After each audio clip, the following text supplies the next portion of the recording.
কোরআন গবেষণা করলে পাওয়া যায় একটা প্রমাণ যদি কেউ করে 8টা প্রমাণ সাথে সাথে তৈরি হয়ে যায়। বলেন কয়টা প্রমাণ? বলেন কয়টা প্রমাণ? 8টা প্রমাণ।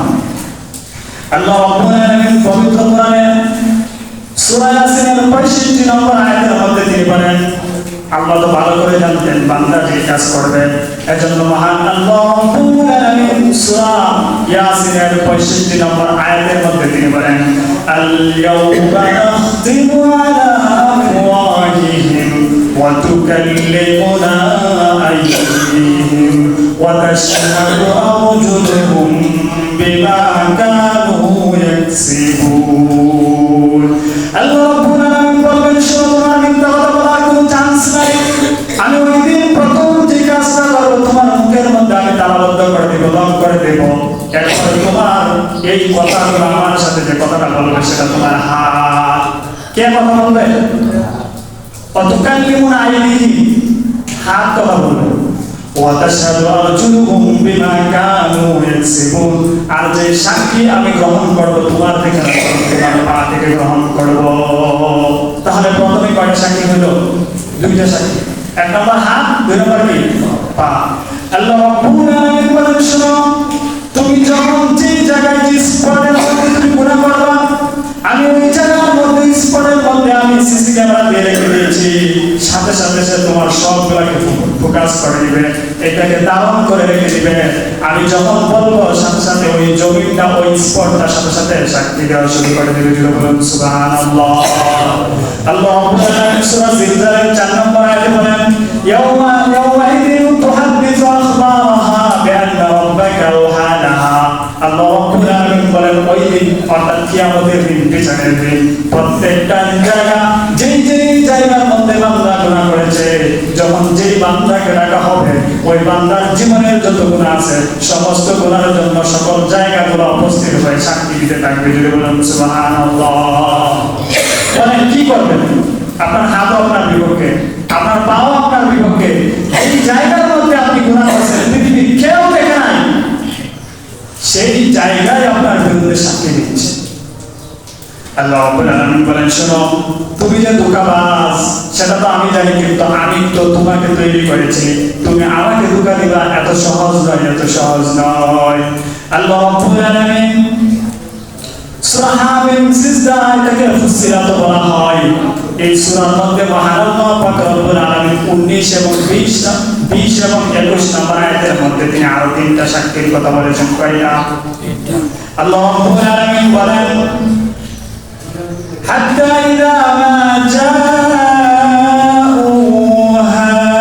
شهد عليهم سمعهم وأبصارهم وجلودهم بما كانوا يعملون. الله أكبر বলেন, ওই দিন তোমার পক্ষে তোমার বিপক্ষে যে সাক্ষী দিবেন, তার মধ্যে সর্বপ্রথম সাক্ষীটা হয়েছিল জমিন, এরপর তোমার হাত, এরপর তোমার পা, এরপর তোমার যে সাক্ষীটা হবে সেটা হলো তোমার কান। তুমি এই কান দিয়ে যত ধরনের গুনাহ, অশ্লীল যত কিছু শুনেছ, যত গান বাজনা, যত ডান্সের আওয়াজ তুমি এই কান দিয়ে শুনেছ, ওই দিন তোমার বিরুদ্ধে শাহিদা আলাইহিম সামউহুম, তোমার কান সমূহ আমার কাছে তোমার বিরুদ্ধে সাক্ষী দিবে। আল্লাহ রাব্বুল আলামিন বলেন, ওয়া আবসারুহুম, যে চোখ দিয়ে তুমি তাকিয়ে দেখেছো, যে চোখগুলো তোমার নিয়ন্ত্রণে ছিল, তুমি যখন মন চায় তখনই কন্ট্রোল করতে পারতা, কিন্তু আজকে কন্ট্রোলহীন করে দিয়েছি। তোমার অধীনস্থ সেই চোখগুলো নয়, এই চোখগুলো আজকে আমার সামনে তোমার বিরুদ্ধে সাক্ষী দিবে।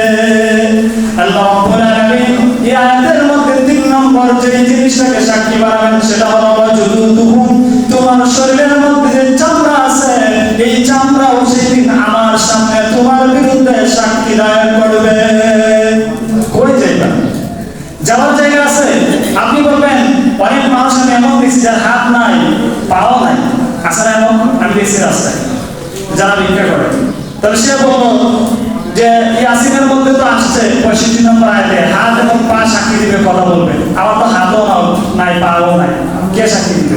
চোখ তো আছে, কান তো আছে, শরীরে চামড়া তো আছে, অনেকের তো কানে কথা শুনে না, চোখও দেখে না, শরীরে চামড়া তো আছে। আল্লাহ রাব্বুল আলামিন বলেন ওই দিন বান্দা তার চামড়ার সাথে অভিমান করে বলবে, চামড়া আমি তোমার শরীরে কত লোশন দিয়েছি, কত ক্রিম দিয়েছি, তুমি কেমনে পারলা আমার বিরুদ্ধে সাক্ষী দিতা। আল্লাহ রাব্বুল আলামিন 21 নম্বর আয়াতে সূরা ফুসিলাত হামিদ সিজদা করতে তিনি বলেন, ওয়া ক্বালু লিজুলুদিহিম লিমা শাহিদতুম আলাইনা। ওই দিন প্রত্যেকটা মানুষ তার চামড়াকে বলবে, তুমি কেমনে পারলা আমাদের বিরুদ্ধে সাক্ষী দিতা, তুমি তো আমার শরীরের অঙ্গ ছিল, আমার অংশ ছিল, আমার পাঁচ টাকার পরেও তুমি কেমনে আমার বিরুদ্ধে ডিভাইড করতেছো আজকে। তখন তারা আবার উত্তর দিব, ক্বালু আনতাকাল্লাহু আল্লাযী আনতাকা। আল্লাহ রাব্বুল আলামিন আজকে আমাকে কথা বলার সুযোগ দিয়েছেন, যিনি দুনিয়ার প্রত্যেকটা জিনিসকে কথা বলার সুযোগ দিয়েছিলেন। জোরে বলুন সুবহানাল্লাহ। বলছেন তুমি আমাকে জিজ্ঞাসা করো আমি কেন তোমার বিরুদ্ধে সাক্ষী দিই জানো? এর কারণ হলো আজকে আমাকে আল্লাহ কথা বলার শক্তি দিয়েছে, যেরকমটা পৃথিবীর সব কিছুকে শক্তি দিয়েছিল। তাহলে কয়টা হলো? 1 নম্বর বলছিলাম জমিন মানুষের বিরুদ্ধে সাক্ষী দিবে, 2 নম্বর ছিল হাত, 3 নম্বর ছিল পা, আর 4 নম্বর ছিল মানুষের কান, 5 নম্বর ছিল মানুষের চোখ, 6 নম্বর হলো মানুষের শরীরের যে ত্বক আছে। তাহলে 6টা সাক্ষী আপনার বিরুদ্ধে দাঁড়িয়ে গেল, আর রইল কয়টা? 2টা। আল্লাহ রাব্বুল আলামিন এই 2টার ব্যাপারে আরো কড়া বেশি ওয়ার্নিং দিয়ে দিয়েছেন। সূরা ইনফিতারের 11 এবং 12 নম্বর আয়াতের মধ্যে বলেন, কিরামান কাতিবিনা ইয়ালামুনা মা তাফআলুন। তুমি যে জায়গার মধ্যে থাকো, যেখানে গিয়ে তুমি গুনাহ করো, তোমার সাথে আমি 2জন ফেরেশতা সেট করে দিয়েছি। যখন তুমি ভালো কাজ করো সেটা লিপিবদ্ধ করে নেয়, যখন তুমি খারাপ কাজ করো সেটা লিপিবদ্ধ করে নেয়। সরকারি কোন কাজের জন্য যখন কোন জনগণ যায়, তুমি অন্যায়ভাবে তুমি যখন সাইন করো কিছু টাকার বিনিময়ে, তুমি মনে করেছো সিসি ক্যামেরা নাই, তুমি মনে করেছো দুনিয়ার কোনো এভিডেন্স এখানে উপস্থিত নাই, কিন্তু আমি মহান আল্লাহ রাব্বুল আলামিন অদৃশ্যমানের 2 ফেরেশতাকে তোমার কানে বসায় রেখে দিয়েছি। সম্মানিত ফেরেশতাগণ সাথে সাথে লিপিবদ্ধ করে নেয়। তাহলে কয়টা হলো? 7টা। 8 নম্বর সাক্ষী হলো আপনার নিজের আমলনামা। জীবনে যত গুনাহ করছেন, যত নেক আমল করছেন, ওই কিতাবের মধ্যে সবকিছু লিপিবদ্ধ করা। আল্লাহ রাব্বুল আলামিন সূরা কাফের 49 নম্বর আয়াতের মধ্যে তিনি বলেন, এমন ভয়ঙ্কর অবস্থা হবে এই বাকি যে 6টা 7টা সাক্ষীর কথা বললাম, এগুলার প্রতি বান্দা যতটা নাকি আতঙ্কিত হবে, কিন্তু যখন নেক আমল বদ আমলের যে ফাইলগুলো তার সামনে দেওয়া হবে, আমল নামাটা যখন তার সামনে পেশ করা হবে, সবচেয়ে বেশি আতঙ্কিত হবে। আল্লাহ রাব্বুল আলামিন সূরা কাফের 50 নম্বর আয়াতের মধ্যে বলেন, ওয়াউদিআল কিতাবু ফাতারাল মুজরিমিনা মুশফিকিনা মিম্মা ফীহি।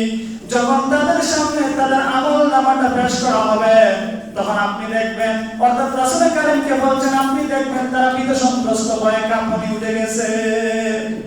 তখন তারা বলবে, ওয়ায়াকুলুনা ইয়া ওয়াইলাতানা মা লিহাযাল কিতাব লা ইউগাদিরু সাগীরাতান ওয়ালা কাবীরাতান ইল্লা আহসাহা।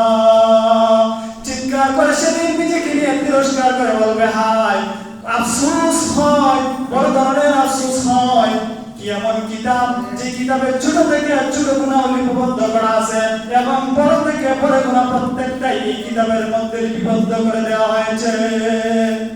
আপনার যে আমলনামা আছে সেই আমলনামা সব লেখা আছে।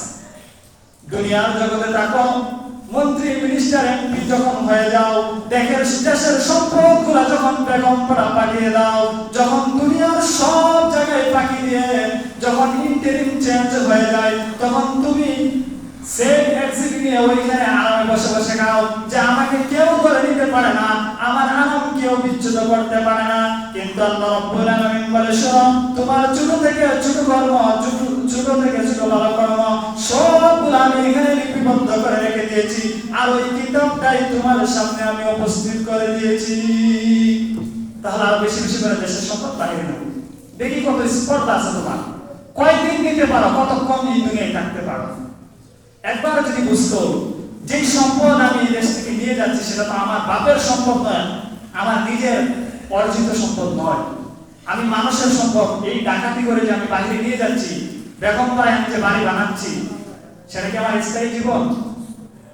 সে বলছে যে আমি কতটা সেনা, আমাকে কেউ ধরতে পারে না। আমি কি সূক্ষ্ম সিস্টেমে মানুষকে বোকা বানিয়ে টাকা নিয়ে আসতাম এবং সুশীলের মতো আমি কথা বলতাম এবং মানুষকে আমি বোকা বানাইতাম, মানুষ বুঝতেই পারতাম না, মনে করতাম আমি অনেক ইন্টেলিজেন্ট, এতটা স্মার্ট যে আমি প্রতিনিয়ত মানুষ টাকায়, কিন্তু কেউ বলতে পারে না। বলে না সেটা ভয় ছিল যে আপনি জেল দিবেন, জুলুম করবেন, স্টিক রোলার চালাইবেন, এজন্য কিছু বলে নাই। কিন্তু তার মানে তুমি বেগমপাড়া গিয়ে, কানাডা গিয়ে, তুমি আমেরিকায় গিয়ে, তুমি লন্ডনে গিয়ে বেঁচে গেছো না, সেটা কখনো নয়। আল্লাহ রাব্বুল আলামিন বলেন ইয়াউমা ইয়াফিরুল মারউ মিন আখিহি ওয়া উম্মিহি ওয়া সাহিবাতিহি ওয়া বানিহি, সেদিন তোমার সম্পদ তো দূরের কথা, সেদিন তোমার কলিজার টুকরা যার জন্য চুরি করেছিল সন্তান, তোমার প্রাণের স্ত্রী এবং তোমার মা বাবা সেদিন তোমাকে পরিচয় দিবে না। সম্পদ তো অনেক দূরের কথা। যখন বান্দার সামনে ৮ম নম্বর যে সাক্ষীটা আছে পেশ করা হবে, বান্দা যখন এটা দেখবে সে শিউরে উঠবে যে আমি কি করলাম, সব কিছু আমার সামনে। বান্দাকে বলবে শোনা আমল না বানাও, বান্দা নিতে চাইবে না। কিতাবে আসছে, কোরআনের মধ্যে আসছে, বান্দার সে আমল নামাটা দেওয়ার জন্য সুন্দর যে সিস্টেম, আমি যদিও বলেছি বিকৃতি অর্থে সুন্দর সিস্টেম, কিন্তু মনে হলো এত কষ্ট, এত কষ্ট। একটা মানুষকে আল্লাহ রাব্বুল আলামিন ওই দিন দিবেন, তার বাম হাতটা পিছন দিক থেকে ঘুরিয়ে এই দিক থেকে পিঠ এবং পেট ছিদ্র করে সামনের দিকে আনবেন, আনার পরে তার হাতে ওই আমল নামাটা দিয়ে দিবে। কত কষ্ট হবে।